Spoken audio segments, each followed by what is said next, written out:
Spelljammer!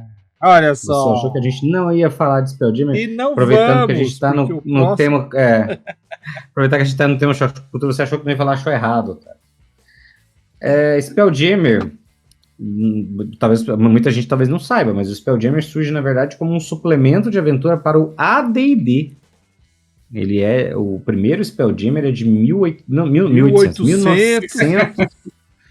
1989. Quando o cara E vive aí muito, ele. ele acaba confundindo os séculos, assim. O tempo, as coisas vão passando mais depressa. 1889, o Spelljammer saiu junto com a Proclamação da República. 2 dias depois. Foi o Marechal que assinou o livro, inclusive. Passou por algumas reedições, e aí a última foi, inclusive, em 2022, né, para tentar adequar o cenário à quinta edição. Eu achei estranho que eles tenham resolvido fazer isso em 2022, porque o quinta edição estava aí desde 2014, e aí 2 anos depois disso eles já estavam anunciando o D&D, né? Mas o Spelljammer, pelo menos a nova edição, foi meio fiasco, assim. Eu lembro, o Luiz acho que comprou, né, Luiz? Depois você pode falar mais sobre o livro. Mas eu acho que... Não comprou, não vai falar. Né, não comprei, não, só li. Só ler. Li na própria Beyond lá. Na própria Beyond. Não, você falou na própria Beyond, eu falei, Beyoncé? Mas ele foi meio fiasco, assim. Porque a ideia básica dele era justamente isso que a gente tá falando, sobre você adaptar, você usar as raízes do D&D para adaptar para as aventuras espaciais, sem você precisar, né? E aí você criou mecanismos para justificar viagens entre planetas. Todo tipo de situação que ocorre no espaço, mas com os elementos, espécies, etc., pensados para um mundo de fantasia mágica medieval. Eu acho o resultado bom, assim. Eu gosto da ideia de eles não usarem a mecânica e simplesmente fazerem naves espaciais modernas. Não, é navio. São uns naviozão. Tem vela para voar, entendeu? E aí tem uma explicação mágica de como é que o Spelljammer, o termo são os navios, né? E aí eles têm lá o motor específico que viaja através do plano astral, etc. Pode falar, Guilherme. Não, pode ir. Não, então, assim, na prática o sistema vai explicar isso. O que ele vai fazer é explicar como que se organiza o espaço, como é que se organiza os planetas dentro do lore oficial, como é que esses navios funcionam, por que eles são capazes de viajar no espaço, por que um navio de madeira voa no espaço e ele consegue pegar velocidades de 100 milhões de milhas por hora, tal, não sei o quê. Aquela explicação, porque tem esse detalhe, né? Os espaços continuam existindo no Spelljammer, não é tipo todo mundo voa com dobra, não, eles existem, só que os navios são capazes de viajar em velocidades altíssimas, etc. E aí você vai ter os combates, você vai ter as criaturas que existem apenas no espaço, você vai ter espécies próprias disso, então eles fizeram isso para você conseguir adaptar e utilizar isso sem se afastar demais do que os jogadores já conheciam do D&D, para eles não precisarem praticamente aprender um outro sistema, né? E aí eu acho que o grande problema que surgiu no Spelljammer, acho que uma das explicações pro fiasco foi justamente a falta de material em termos de aventuras prontas, mas também de suporte para quem quisesse criar seus próprios conteúdos. Como muita coisa era diferente das regras básicas do D&D, né, ele acrescentava muitas coisas de regra, isso deixou meio que quem narrava desguarnecido ali, correndo o risco de elaborar as coisas sozinho e acabar desbalanceando ou quebrando as coisas. Se você quiser, você pode falar sobre isso, Luiz, porque... Você leu com mais carinho do que eu. O Spelljammer, a gente tá falando aqui sistema, mas só uma correção, que né, ele é um cenário, né? O sistema é D&D, Spelljammer é o cenário.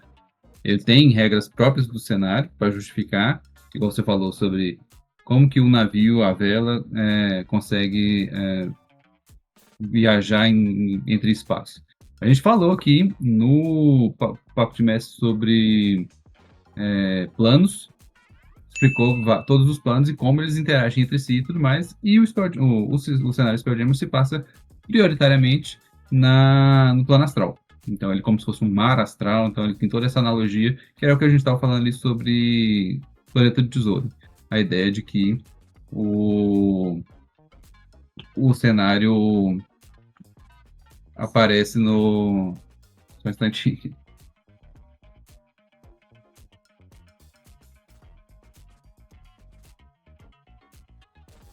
Que o cenário aparece no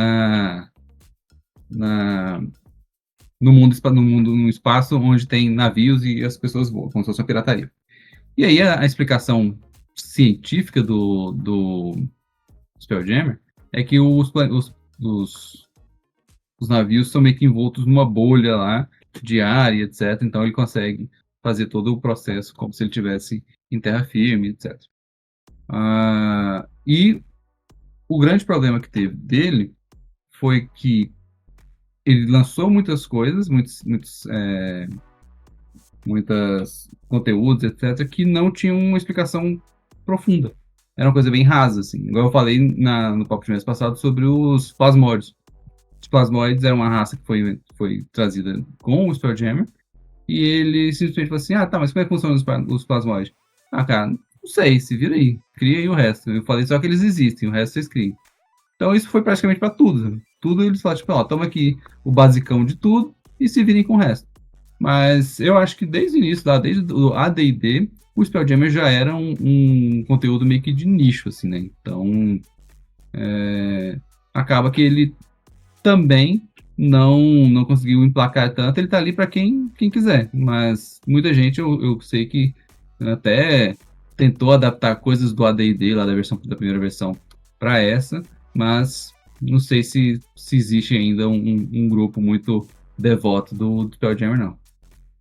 Falando que os barcos ficam envoltos por uma bolha de ar, né? Eu lembrei de um filme antigaço. Eu até pesquisei o nome para ver se eu achava. E achei. Viagem ao Mundo dos Sonhos.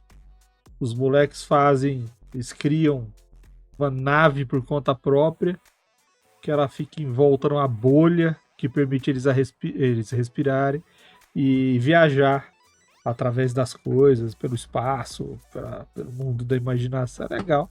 Eu não joguei Spelljammer, mas eu acho legal essa premissa, só que se eu fosse jogar, cara, o que me vem na minha cabeça é pirataria. Jogaria como se fosse uma questão de pirataria espacial. Acho que meu intuito seria esse. Eu acho que ele funciona bem pra isso, eu concordo, que ele é uma coisa meio de nicho, mas eu realmente acho que é um potencial perdido, assim, tipo, o material, eu acho bem interessante, eu acho as premissas interessantes, o que tem de aventura pronta, legal, né, para você utilizar, mas como é o problema da lógica de mercado, eu acho que como ele é meio de nicho, ele não tem gente suficientemente interessada, os caras não têm um estímulo comercial, né, para fazer mais coisa.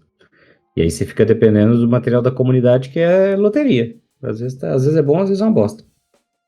Acho que uma outra coisa que ele trouxe também que foi mais relevante foi Batalha Naval. Não o jogo Batalha Naval, mas regras de batalha com navios. E esse daí o D&D peca, né? As regras de D&D, as que eu já via... Eu peguei as regras do Ghost of Saltmarsh para usar no Corte do Fim do Mundo, mas ele é bem clunky mesmo, assim. Não é uma coisa de boa de usar, não. Tô até pensando em adaptar depois que eu testei a primeira versão para ver e talvez fazer ajustes para a próxima vez que usar. Tá rolando aqui no chat falando sobre filmes antigos. Nel Bahamut, seja bem-vindo. Só que tá sem áudio, não sei porquê. A chegada, boa noite. Então o pessoal tava falando dos filmes aí que estavam perdidos no tempo, né? Esse até esqueci de novo o nome do filme. Viagem ao Mundo dos Sonhos. Aí eu coloquei aqui O Último Guerreiro das Estrelas, que eu gosto pra caramba. O Voo do Navegador também é bom. Pô, isso é bom mesmo. Eu gosto. Tem aquele Jumanji de espaço também, né?